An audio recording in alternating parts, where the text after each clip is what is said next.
열왕기 20장은 선지자의 말을 따르지 않은 이들에 관한 이야기로도 좀 요약해 볼 수 있을 것 같습니다.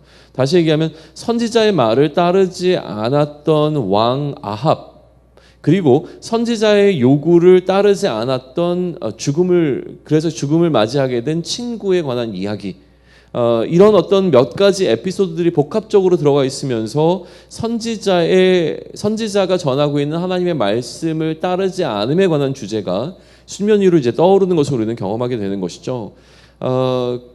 지금 현재 그들이 처해 있는 상황을 이끌어가는 것은 무엇이었냐면 하나님에 대한 오해들이었다라고 하는 것을 우리는 좀 생각해 보시면 좋을 것 같습니다. 하나님을 산의 신으로만 제한하려고 했던 베나닷의 신하들과 그 이야기에 동의했던 베나닷이었습니다.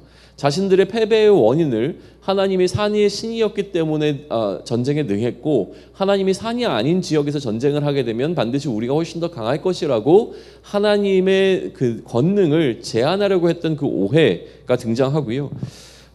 그래서 하나님은 하나님의 하나님 되심을 나타내는 방식의 전쟁을 벌이심으로 말미암아 하나님을 경외하기 위한 방향성으로 오늘 이 사건을 이끌고 가신다라고 하는 거예요.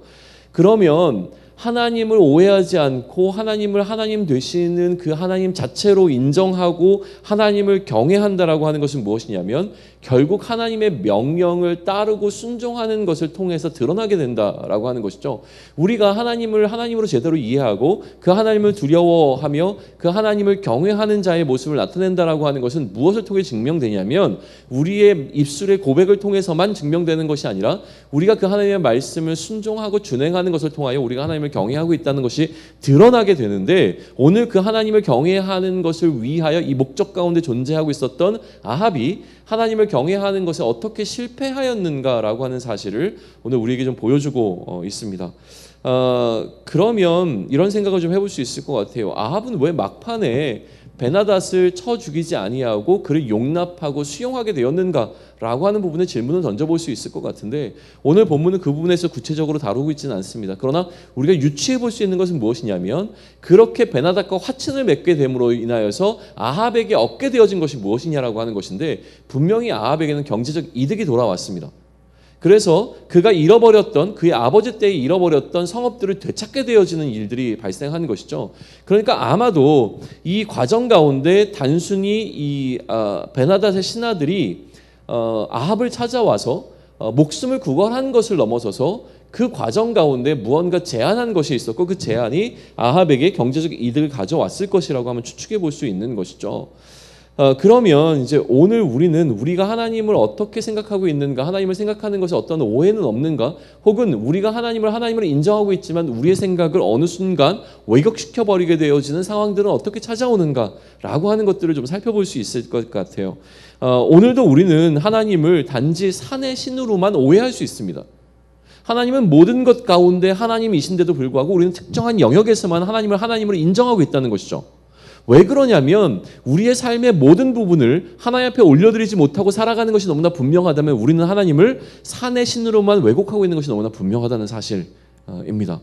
내가 필요한 부분에서만 하나님을 찾고 내가 필요하지 않는 다른 영역에서는 하나님이 아닌 다른 것을 찾고자 한다면 우리는 절반의 하나님 혹은 어떤 일부분의 하나님으로만 하나님을 신뢰하고 그 하나님을 나의 하나님으로 고백하고 있는 오류를 범하고 있다라고 하는 사실을 반드시 기억해야 될 필요가 있습니다.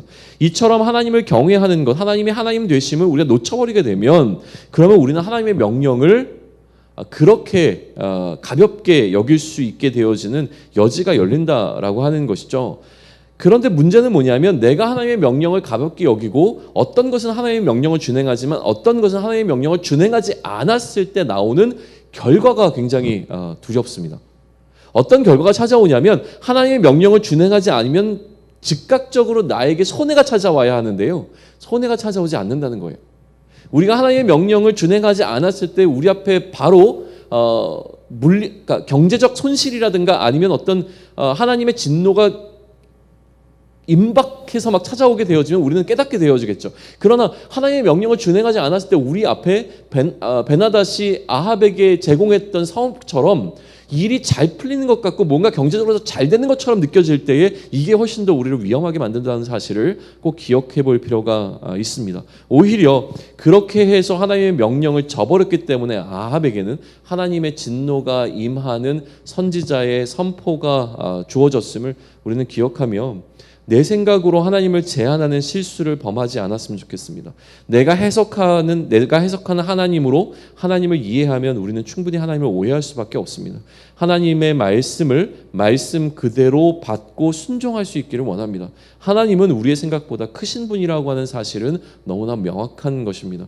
그럼에도 불구하고 어떠한 이유에서든지 우리가 하나님을 산의 신으로만 제한하고 그 하나님을 나의 삶의 일부분에만 놓아두게 되어지는 잘못을 범하지 않는 저와 여러분이 돼서 하나님이 주신 지혜 가운데 머무르는 오늘을 살아낼 수 있기를 축원합니다.